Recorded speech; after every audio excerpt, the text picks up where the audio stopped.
గుర్తుపెట్టుకోవాలి, దేన్ని ఎక్కువగా వదిలిపెట్టాలనేది మన మైండ్కి తెలియాలంటే మనం మన మౌత్ని ఓపెన్ చేయాలి. ఇప్పుడు మనము ఓపెన్ చేయకుండా సార్ చెప్పేది వింటూ ఆలోచన చేస్తే అవి ఎందుకు పనికిరావండి. అసలు ఇంకొక 5 నిమిషాల తర్వాత నేను ఏం ఆలోచన చేసినా అనేది కూడా తెలియదు. మీకు తెలుసా అండి?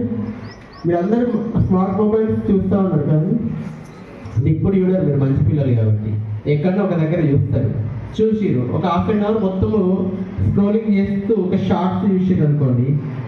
హాఫ్ అన్ అవర్ తర్వాత ఫోన్ పక్కన పెట్టి ఎన్ని షార్ట్స్ చూసిరు, ఏమేమి చూసిరు, వాటి గురించి మీరు చెప్పగలుగుతారండి? ఎందుకు మరి? మీరే కదా చూసింది. అక్కడ 2 పని చేసినాయి, చూసిరు, విన్నారు. అయినా కూడా మనము హాఫ్ అన్ అవర్ ఎప్పుడైతే ఫోన్ స్టార్ట్ చేసినామో, ఎప్పుడైతే ఎన్ని చేసినామో, ఎన్ని రీల్స్ చూసినాం, ఎన్ని గుర్తున్నాయి అనేది మనం రిమెంబర్ చేసుకోలేకపోతున్నాం. అంటే అలాంటి ఎన్ని చూసినా కూడా వేస్టే. అంటే మన మైండ్లో కూడా ఎన్ని ఆలోచనలు వచ్చినా కూడా వేస్టే. ఒక ఆలోచన మనం గట్టిగా పట్టుకొని దానిపైన స్ట్రాంగ్ అయి ఉంటే అది మన సక్సెస్కి దారి తీస్తూ ఉంటుంది.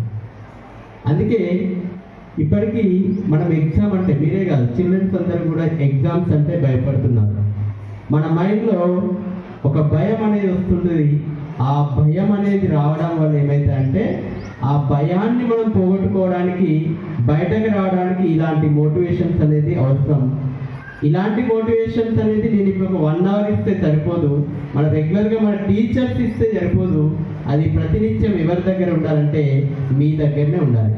ఎందుకు అంటే మీ మైండ్, మీ బాడీ అంతా ప్రతిక్షణం మీ దగ్గరనే ఉంటుంది. కాబట్టి నీకు వచ్చిన ఆలోచనలు పాజిటివ్గా ఉండాలి అంటే, నీకు వచ్చిన ఆలోచనలు పర్ఫెక్ట్గా ఉండాలంటే